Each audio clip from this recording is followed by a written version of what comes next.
علیہ الصلوۃ و تسلیم کا یہ آفاقی پیغام پوری کائنات کے انسانوں کے لیے ہے. اے لوگوں، اے انسانوں، اے لوگوں، آقا فرماتے ہیں کہ اے لوگوں، ایک بہت ہی مبارک مہینہ، مبارک یعنی برکت والا مہینہ تم پر سایہ فگن ہونے والا ہے. ایک بہت مبارک مہینہ تم پر سایہ فگن ہونے والا ہے، سایہ فگن ہونے والا ہے.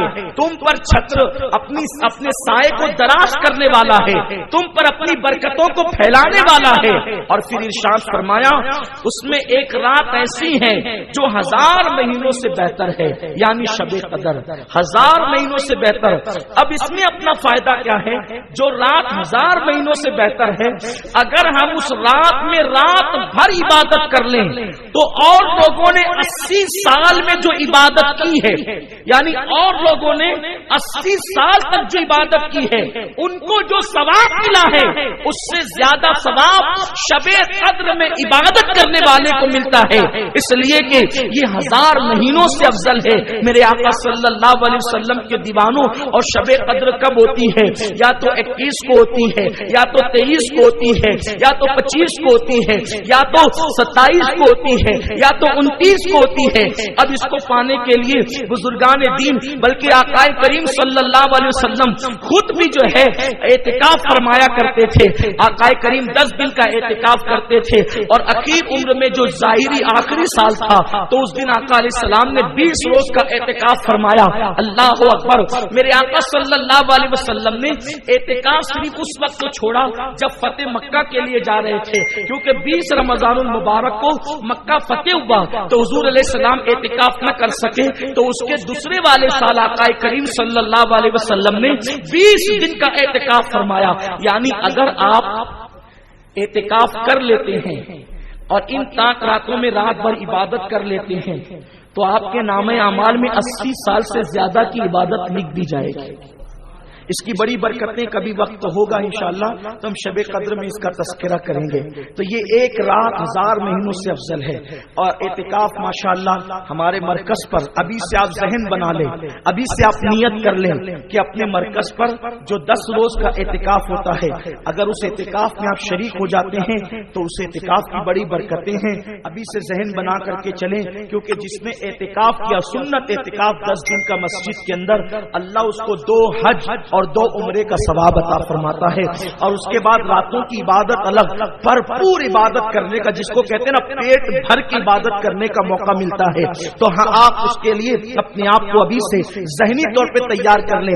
اور یہاں کے اعتکاف کا حال یہ ہے کہ بندہ یہاں پر تاک راتوں میں رات بھر عبادت بھی کر لیتا ہے اور اس کے بعد دن میں علم دین بھی سیکھ لیتا ہے. تو یہاں کے اعتکاف کی برکتیں الگ ہے. اگر اللہ موقع دے تو کم سے کم زندگی میں ایک مرتبہ اعتکاف کرنے کا ذہن ضرور بنانا چاہیے. میرے آقا صلی اللہ علیہ وسلم کے دیوانوں، ابھی سے آپ اپنا ذہن بنا کر کے چلیں. میں نوجوانوں سے خاص طور پہ کہتا ہوں کہ دنیا کے لیے تو ہم نے بہت ٹائم نکالا ہے، ہم نے کاروبار کے لیے تو بہت وقت نکالا ہے، ہم نے ہر چیز کے لیے ٹائم نکالا.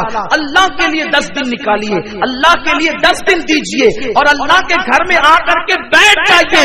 خدا کی عزت کی قسم، آؤ گے تو قسمت ٹوٹی ہوگی اور جاؤ گے انشاءاللہ تو تقدیریں بدل کر کے جاؤ گے، زندگی میں انقلاب لے کر کے جاؤ گے. میرے آقا علیہ السلام کے پیارے دیوانوں، ماشاءاللہ اتنے سارے نوجوان ہیں، اگر ذہن آپ بنا لیتے ہیں تو میں سمجھتا ہوں کہ آپ کا یہاں آنا بھی کامیاب ہوگا اور یہاں سے جانا بھی کامیاب ہوگا. وہ رات جو لوگ اعتکاف کرتے ہیں ان لوگوں کو وہ رات مل ہی جاتی جسے شب قدر کہتے ہیں، جس کے لیے صحابہ روتے تھے، جس کے لیے اولیاء اللہ دعائیں کرتے تھے. وہ حضرات کو شب قدر ملتی ہے جو اعتکاف کرتے ہیں. اور اگر آپ اعتکاف کسی وجہ سے نہ کر سکیں تو ہر پاک رات میں اسی مسجد کے اندر قیام اللیل ہوتا ہے، پوری رات عبادت ہوتی ہے. تو آپ اس کے اندر تشریف لے آئیں تاکہ پوری رات عبادت کا شرف حاصل کر لیں. تو آقا فرماتے ہیں یہ ایک رات، رمضان شریف کی ایک رات 1000 مہینوں سے افضل ہے. میں آپ سے گزارش کروں گا آپ اس کو سن کر ضائع مت کیجیے. آپ ذہن بنائیے کہ اس مرتبہ میں وہ رات پانا ہے. زندگی کا کوئی بھروسہ نہیں، اس سال تو ہم وہ رات کو پا کر رہیں گے. اللہ تبارک و تعالیٰ سے دعا کیجیے، رب کی بارگاہ میں گڑ گڑائیے کہ ہمیں اس سال شب قدر ملنا ہی چاہیے انشاءاللہ. پھر دیکھیے وارے نیارے ہو جائیں گے، خدا کا تقرب ملے گا خدا کا. اور باپ کو بتاؤں، رمضان شریف میں کوئی دیانت داری سے عبادت کر لے، خدا کی قسم وہ ولی بن جائے. یہ میں بہت قیمتی بات عرض کر رہا ہوں. اگر ایک ایک لمحہ کوئی قدر جانے نا اس مہینے کی اور سچے دل سے عبادت کرے. ابھی آگے میں اس کو کھولوں گا، عبادت کا مفہوم آپ کو آگے بتاؤں گا، کیونکہ آگے خطبے میں خود ہی بات آ رہی ہے. سچے دل سے عبادت کر لیں، یہ ایک مہینہ آپ کو ولی بنا دے گا. ارے جس مہینے کو پا کر انسان خدا کو پا لیتا ہے، جس مہینے کو پا کر انسان خدا کو پا لیتا ہے، پھر ولایت کس چیز کا نام ہے؟ خدا کو پانے کا نام ہی تو ولایت ہے. پانی پر چلنے کا نام ولایت نہیں، ہوا میں اڑنے کا نام ولایت نہیں، بلکہ خدا کو پا لینے کا نام ولایت ہے. اور جو اللہ کو پا لیتا ہے، آقا فرماتے ہیں من کان للہ کان اللہ لہ، جو اللہ کا ہو جاتا ہے اللہ اس کا ہو جاتا ہے. کوئی دیانت داری سے عبادت کرے. کیسی عبادت؟ ابھی آگے بات آئے گی، ابھی آپ آگے بات سنیں گے کیسی عبادت ہونی چاہیے. ولی بن جائیں گے، ولی جنتی بن جائیں گے. ورنہ اس مہینے میں جو جنتی نہیں بنا وہ کبھی جنتی نہیں بن سکتا. وہ بدبخت ہے جو اس ماہ مبارکہ میں، کیونکہ حضور علیہ السلام نے فرمایا، وہ حدیث پاک آپ نے بارہا سنی ہوگی کہ آقا کریم صلی اللہ علیہ وسلم منبر پہ جا رہے، منبر پر جاتے ہوئے حضور نے فرمایا آمین، پھر کہا آمین، پھر کہا آمین، 3 بار آمین کہا. آقا سے پوچھا گیا حضور کوئی دعا کرنے والا نہیں نظر آتا، دعا کا موقع نہیں بجائے آپ آمین 3 مرتبہ فرماتے؟ آقا نے کہا جبریل آئے تھے اور وہ دعا کر رہے تھے، میں ان کی دعا پہ آمین کہہ رہا تھا. توجہ کریں، سب سے قیمتی لمحہ وہ ہوتا ہے جب امام منبر پہ چڑھتا ہے. یہ سب سے قیمتی لمحہ ہوتا ہے، یاد رکھنا. اس سے قیمتی لمحہ کبھی نہیں آتا. سب سے قیمتی لمحہ اس وقت جب امام منبر پہ چڑھتا ہے. اس وقت تو بیچارہ مؤذن مائک درست کرتا ہے اور میری قوم آستینیں درست کرتی. اس قیمتی لمحے کی خبر ہی نہیں تھی. اس وقت ہاتھ اٹھا کر یا بغیر ہاتھ اٹھائے پھر جو دعا کی جاتی ہے قدرت رد نہیں کرتی.